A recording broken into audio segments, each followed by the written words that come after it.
மிருகம் கூட எவ்வளோ கோவம், எவ்வளோ பசி இருந்தாலும் குழந்தையா இருந்தால் ஒரு செகண்ட் யோசிக்கும். ஆனால் இந்த கேரளாவில் நடந்த இன்சிடெண்ட்டை பார்க்குறப்போ ரொம்ப ரொம்ப கஷ்டமாக இருக்குது.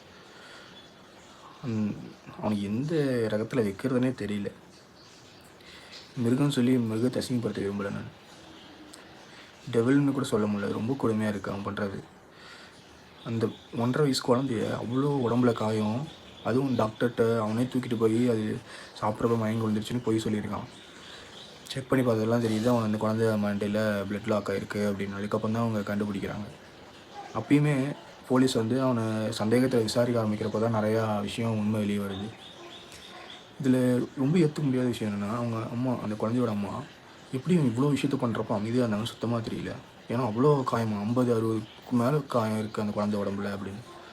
கொஞ்ச நாள் முன்னாடி கூட அந்த ஏதோ ஒரு வீடியோவில், கேரளாவில் எடுத்த வீடியோவில் அந்த குழந்தை வந்து 2 கையிலையும் அடிபட்டு கட்டு போட்டு வந்திருக்கு.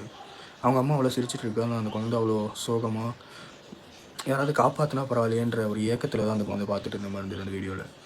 இது பார்க்குறப்பே அவ்வளோ கஷ்டமாக இருக்குது. ஃபஸ்ட்டு அந்த நாதேரியை எதுக்கு அரெஸ்ட் பண்ணி கொண்டு போகிறாங்கன்னு எனக்கு புரியல. ஏன்னா அங்கே இருக்க மக்கள் எல்லாம் அவ்வளோ கோவத்தில் அவனை அடிக்கிறாங்க. போலீஸ் எதுக்கு அவ்வளோ போலீஸ் அந்த இடத்துல வந்து அவனை பாதுகாத்து கூப்பிட்டு போகிறாங்க தெரியல. அங்கேயே விட்டுருந்தா அங்கே இருக்க ஊர் மக்களே அவனுக்கு சிறப்பான தண்டனை கொடுத்துருப்பாங்க.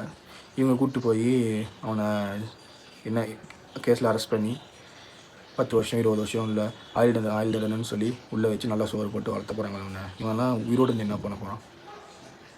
அந்த குழந்தை என்ன பண்ணிச்சு? அப்படி பிடிக்கிறீங்கன்னா போய் விட்டுட்டு வந்துடலாம்ல. அனாதை சமூகத்தில் கூட விட்டுருக்கலாம். இப்படி அடித்து கொள்ளணுமா அந்த குழந்தைய? இப்பேற்பட்ட சைக்கோவெல்லாம் எதுக்கு அவங்க உயிரோடு வச்சுருக்காங்கன்னே தெரியல. நிஜமாலுமே இந்த போலீஸ் வந்து அவங்கள கூப்பிட்டு போயிடக்கூடாது, கண்டுக்காமல் விட்டுருக்கலாம்.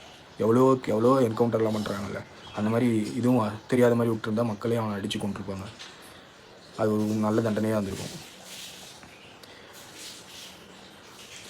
இந்த சைக்கோ இது மட்டும் பண்ணல, அவனுக்கு இதுக்கு முன்னாடி கல்யாணமும் ஆகிருக்கு. அவங்க ஒய்ஃபையும் அவங்க வரதட்சணை கொடுமை பண்ணி அவங்கள வந்து அடித்து துன்புறுத்தி அவங்க 1 இயருக்கு மேலே ஹாஸ்பிட்டலில் இருந்து ரெக்வயர் ஆகி தான் வந்திருக்காங்க. அப்பேற்பட்ட சைக்கோ எப்படி இந்த பொண்ணு லவ் பண்ணிச்சுன்னு எனக்கு தெரியல. இந்த லேடிக்கு ஆல்ரெடி கல்யாணம் ஆகி அவங்க ஹஸ்பண்ட் இறந்துட்டார் ரீசெண்டாக. அதுக்கப்புறம் தான் இந்த ஆள் வந்து இவங்க லைஃப்பில் வந்திருக்காங்க. ஆனால் இருந்தாலும் அவங்க பிடிச்சிருக்கு அப்படின்னாலுமே இந்த மாதிரி ஒரு சைக்கோ கூட எப்படி இருக்காங்கன்னு தெரியல. அவங்க குழந்தை அவங்க கண்ணு முன்னாடி இவ்வளோ டார்ச்சர் பண்ணியிருக்கான். அப்பயும் அவங்க பக்கத்துலேயே போலீஸ் யார்ட்டுமே எதுவுமே சொல்லாமல் அவங்க குழந்தையாக தான் வந்திருக்காங்க. அதனால் 2 பேர்த்துக்குமே ரொம்ப பெரிய தண்டனை கிடைக்கணும் கண்டிப்பாக. ஆனால் எனக்கு தெரியல போலீஸ் இதில் போய் எப்படி தண்டனை கிடைக்க போகுதுன்னு.